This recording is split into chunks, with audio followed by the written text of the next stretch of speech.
Far right side, Justin. What's about C.J. Colvin? He's a guy who had to play some catch-up, missed some spring ball. I mean, just what have you seen out of him in terms of the continuous growth? Well, he's a guy when he got here that didn't have the role that he wanted to have, and instead of pouting about it and making excuses for whatever, he just kept working. And as a result of that, he earned more opportunities, and he's taken advantage of his opportunities, and that's a really good example for the younger players that how it's supposed to look. And he's made some big plays for us, and he needs to make some more. Hey, you guys talk a lot about takeaways. He's got 3 interceptions for you guys. I mean, just how much of a boost has he been to have him really emerge on the field like that? Yeah, it's been a big boost. You know, anytime you can, those takeaways are always big plays. So yeah, it's been a big deal. Yeah. Eli? You guys have talked about like fruits of the labor all fall, and the through line the other night, Deshaun, David were talking about finally feeling like they'd reached that. What distinguished, like looking at the tape, what distinguished the defensive performance Saturday night from others this year? Well, I think that you know, we played better. We played very aggressive. We played, and as a result of some early success, I think we gained some confidence, and they enjoyed playing with one another and playing for one another, and it worked out, and I'm really proud of them. Is there any play specifically, or plays outside of the interceptions, maybe the obvious ones that were part of that early success that stuck out to you? Yeah, there's, you know, it all goes hand in hand. You know, disruption, pressure, all those things that contribute. That some people just may see the final result of the end of the play and all the things that happened during the play to help cause that play. So it all goes together, and like I said, they played with a lot of confidence, and I think the confidence level grew as the night went on. And as a result of that, I thought it was a tough-minded, gritty performance. Yeah, it said specifically about the defensive line. We've seen them be, you know, at least on the stat sheet to the naked eye, be much more involved and disruptive over the last couple of weeks. You know, what have you seen from those guys, you know, collectively, and you know, some of the individuals that have, you know, allowed them to do that over these last couple of games and be more involved? Well, I think it's just the evolution of the system, and also the experience level of the players. And you know, if I could say it was one thing, we'd have done it, you know, week 4 or week 1 or week 0. But you know, so that it's not like it's magic dust. It's just a process that you go through, and they've done a good job staying connected, staying bought in. And Coach Chavis and Coach Bates have done a good job with those guys, and just got to stay with it. You know, like you keep digging, and you know, so many people turn away when things get tough, but our guys didn't. And as a result of that, you saw some good things happen on Saturday night. Did you feel like, even as y'all were going through some of the struggles, you know, through the first chunk of conference play, that those guys still had a chance to be some of the things that we saw early, and you know, what we've seen the last couple of games? Yeah. We never, as a coaching staff, we've never lost belief in our players, and our players haven't lost belief in us, and that's part of being a connected team, and we are that. So, yeah, there we are. Appreciate that. Yeah, sure. Eric? Can you talk about what it's like recruiting this cycle compared to where you were exactly 1 year ago in the month of December leading up to it? How big a difference is it? It's a lot different. Yeah, a lot different. I think my first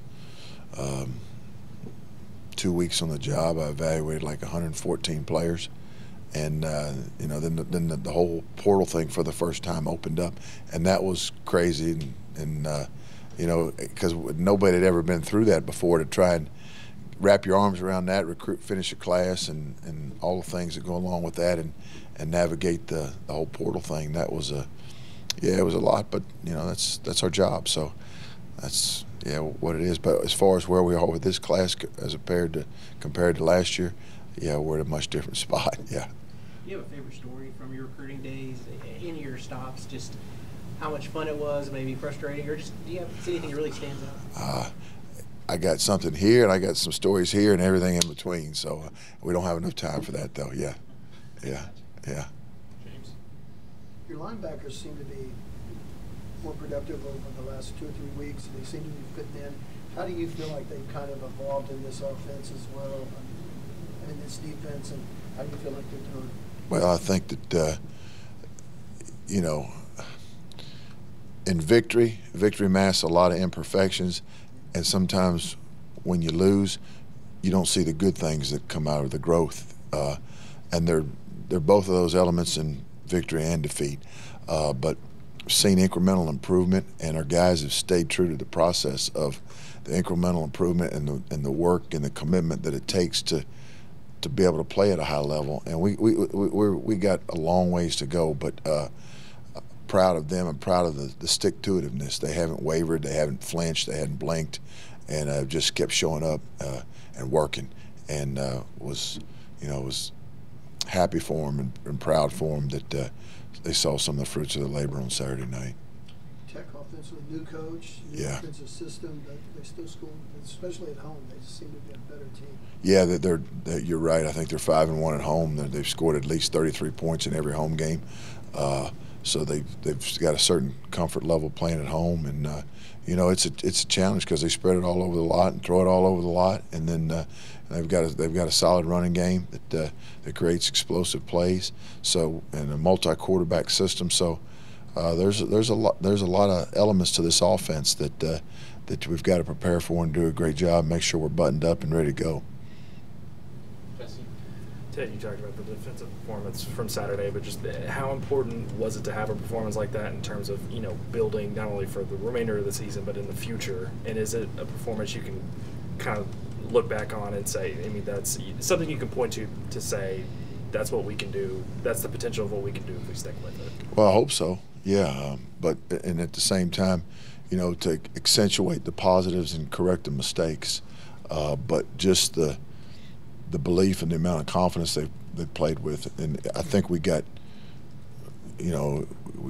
started out really good, and I think that led to some good things, and played complementary football with our offense and our special teams, but yeah, it's something that I hope so. But again, that was just another step. We got to take another step this week and focus on getting better and getting prepared to play a Texas Tech team, like I said, that is really good at home. So. But we got a lot of work to do. But our guys have. I'm proud of what they've done. But again, there's a lot more to do. Go second row middle, Ross. Yeah, Coach. Deshaun White made 2 pretty huge plays in that fourth quarter. What is he kind of meant in like this transition year of first-year staff, and just kind of the calming presence of a senior like him really coming on towards the end? Yeah, and that's what you like to see. Because sometimes with older players, some guys plateau out, and he's gotten better and better and better, and that's what you want. You want your football team to be playing better in the month of November, and you want your older players to continue to improve, and I'm proud of him, pleased with that with him. Eric? I wanted to ask you, Matt Wells is going to go back and coach at Texas Tech where it was last year. What was it like for you when you went to Duke, when you went to NC State, coaching against players that you used to coach and seeing them on the other sideline? Well, there's a lot of familiarity, and sometimes what gets lost in this business is relationships with coaches and their players and coaches to coach, and that's a big part of so much of why we do what we do, a huge part of it. So yeah, you go through it, but you want to win. Yeah, you want to. Yeah. Any more questions? You alluded to it a bit earlier, but just going into game prep for a team that has done so much different stuff with 2 quarterbacks, do you go off who played last week? Do you balance, I guess, looking at any of those different variations, or how does that work? Well, it's a good question. Here's how it works. We look at all of it, and we prepare for all of it, because if you want to make sure you're doing your due diligence and having answers for problems or situations as they unfold. So yeah, we look at all of it and have a plan for all of it. Yeah, but good question. Yeah. Back to Ryan Aber. Yeah, Ted, we saw Justin come back after his injury the week before the Royals. And what was your assessment of how he played on Saturday, and just how important was it to get him back for the versatility and everything else that he brings? Yeah, he's obviously very experienced. Does a great job communicating in the back end, and so it was good to have him. And thought he played solid, and because he didn't practice a whole lot last week, but thought he played solid, and look for him to be healthy this week and do it again. Yeah. All right. Good deal. Appreciate it. See you guys.